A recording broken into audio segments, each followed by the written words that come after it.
23,000 కోట్లు కేసీఆర్ గారు వేస్తే 11 సార్లు వేస్తే ఇప్పుడున్న ముఖ్యమంత్రి గారు ఏం చేశాడయ్యా ఈ 2.5 సంవత్సరాలలో అంటే 72 సార్లు ఢిల్లీకి మాత్రం పోయి వచ్చాడు. ఏం చేశాడు మరి 72 సార్లు ఢిల్లీకి పోయి అంటే నాకైతే తెలియదు. ఏమైనా ఉంటే మీకే తెలవాలా, నాకైతే తెలియదు. ఎందుకు పోయాడు, ఏం తెచ్చాడు నాకైతే తెలియదు, తెలంగాణ ప్రజలకు కూడా తెలియదు. అట్లాగే నేను అడుగుతా ఉన్నా, కేసీఆర్ గారి ప్రభుత్వంలో ఇదే ఖమ్మం జిల్లాకి, ఇదే కొత్తగూడెం జిల్లాకి, ఉమ్మడి ఖమ్మం జిల్లాకి మొత్తం సస్యశ్యామలం కావాలి, గోదావరిలోని నీటిని ఒడిసి పట్టి బ్రహ్మాండంగా ఖమ్మం జిల్లా రూపురేఖలు మార్చాలి అనే ఒక ప్రయత్నం కేసీఆర్ గారు బలంగా చేశారు. కాంగ్రెస్ వాళ్ళు రాజీవ్ సాగర్, ఇందిరా సాగర్ అనేది 2 ప్రాజెక్టులకి జలయజ్ఞంలో భాగంగా రాళ్ళేసిపోయారు. కానీ చేసింది పెద్దగా ఏమీ లేదు. కానీ కేసీఆర్ గారు ఎవరో నాయకుల పేర్లు, తెలంగాణకు సంబంధం లేని వాళ్ళ పేర్లు ఎందుకని చెప్పి ఆలోచన చేసి మీ జిల్లా మొత్తం తెలంగాణకు ఆరాధ్య దైవమైన భద్రాద్రి సీతారామ స్వామి వారి పేరు మీద సీతారామ ప్రాజెక్ట్ అని పెట్టి మన జిల్లాకి 7 లక్షల ఎకరాలకి, కొత్తగా 4.5 లక్షల ఎకరాలకి కొత్త ఆయకట్టు స్థిరీకరించడానికి, ఎన్ఎస్పి కింద ఉండే కాలువల కింద ఉండే వ్యవసాయాన్ని స్థిరీకరించడానికి 2.5 లక్షల ఎకరాలకి, మొత్తంగా 7 లక్షల ఎకరాలకి సాగునీరు అందించే ఒక బృహత్తరమైన యజ్ఞానికి శ్రీకారం చుట్టారు. అందులో మీ సత్తుపల్లిలో 90,000 ఎకరాలు స్థిరీకరణ, 40,000 ఎకరాలు కొత్త ఆయకట్టు, మొత్తం కలిపి 130,000 ఎకరాలు సీతారామ ప్రాజెక్టు పూర్తయితే మొట్టమొదటి అందుకునే నియోజకవర్గం మీ సత్తుపల్లి నియోజకవర్గం అనే మాట నేను మీకు విజ్ఞప్తి చేస్తా ఉన్నాను. 1 కాదు 2 కాదు, దాదాపు 10,000 కోట్ల రూపాయలతో ప్రారంభమైంది సీతారామ ప్రాజెక్టు.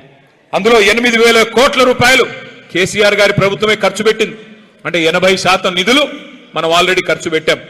మరి 2.5 సంవత్సరాల్లో కాంగ్రెస్ ప్రభుత్వం వచ్చిన తర్వాత, జిల్లా మొత్తం కాంగ్రెస్కే గెలుపు అందించిన తర్వాత వారు మనకేమిచ్చారు? ఇవాళ ఖమ్మం జిల్లా రైతులు ఆలోచన చేయాలి. జిల్లా నుండి 3 మంత్రులు ఉన్నారు. ఉప ముఖ్యమంత్రి గారు, వ్యవసాయ మంత్రి గారు, రెవెన్యూ మంత్రి గారు పవర్ఫుల్ పోర్ట్ఫోలియోలో ఉన్నారు. పవర్ అంతా ఖమ్మం జిల్లాలోనే ఉందట. కానీ మరి ఖమ్మం జిల్లా ప్రజలకు ఏం ఒరిగింది, ఖమ్మం జిల్లా రైతులకు ఏం జరిగింది? దయచేసి మీరు ఆలోచించమని చెప్పి నేను ప్రార్థిస్తా ఉన్నా. రుణమాఫీ అన్నారు, 2 లక్షల వరకు రుణం మాఫీ చేస్తామన్నారు. 2 లక్షలు ఎన్ని డైలాగులు కొట్టారు? 2 లక్షలు రుణమాఫీ అని చెప్పి గద్దెనెక్కిన కాంగ్రెస్ ప్రభుత్వం మరి డిసెంబర్ 2023లో బట్టి విక్రమార్క గారు మీటింగ్ పెట్టారు బ్యాంకర్లందరితో. పెట్టి ఏమన్నారు? 50,000 కోట్లు అవసరం పడుతుంది. ఏది 2 లక్షల రుణం మాఫీ చేయాలి అంటే 50,000 కోట్ల రూపాయలు అవసరం పడుతుందని చెప్పి బ్యాంకర్లు బట్టి గారికి చెప్పారు. బట్టి గారు సరే అన్నారు. మరి ఏమైందో ఏమో తెలియదు. డిసెంబర్ పోయింది, క్యాలెండర్ మారింది, జనవరి వచ్చింది. జనవరిలో ముఖ్యమంత్రి గారి ప్రకటన 40,000 కోట్లు చాలు రుణమాఫీకి, 2 లక్షల రుణమాఫీకి. 10,000 ఎగిరిపోయింది, ఎవడు తిన్నాడో తెలియదు. 10,000 ఎగిరిపోయింది, 40,000 కోట్లు చాలు, మేము 1 సంవత్సరం కడుపు కట్టుకుంటే ఆ 40,000 కోట్లు ఎడమ చేత్తో ఇచ్చేస్తా అని ముఖ్యమంత్రి గారు మాట్లాడిన మాట మేము నిజమేనేమో అనుకున్నాం. మరి 40,000 మాయమైంది. మళ్ళీ కేబినెట్ మీటింగ్ కాడికి పోయేసరికి 31,000 కోట్లు సరిపోతాయన్నారు. 31,000 కోట్లు సరిపోతాయన్నారు. ఓహో, ఆ 9,000 కోట్లు ఎక్కడ పోయిందంటే ఎవరికి తెలియదు. 9,000 కోట్లు మాయమైపోయింది.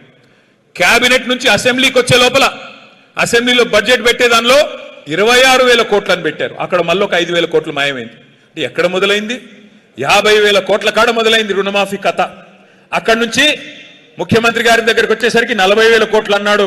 ఎడమ చేతితో ఇచ్చేస్తా, 1 సంవత్సరం కడుపు కట్టుకుంటే చాలన్నాడు. తర్వాత మళ్ళీ కేబినెట్ కాడికి వచ్చేసరికి 31,000 కోట్లు. అసెంబ్లీకి వచ్చేసరికి బడ్జెట్ సమావేశాలకు వచ్చే వరకు 26,000 కోట్లు. అక్కడి నుంచి చివరికి ఎక్కడ ఆగిందయ్యా అంటే ఈ మధ్యన నొక్కి నొక్కి చెప్తున్నారు తుమ్మల గారు, 20,000 కోట్లు ఇచ్చాం.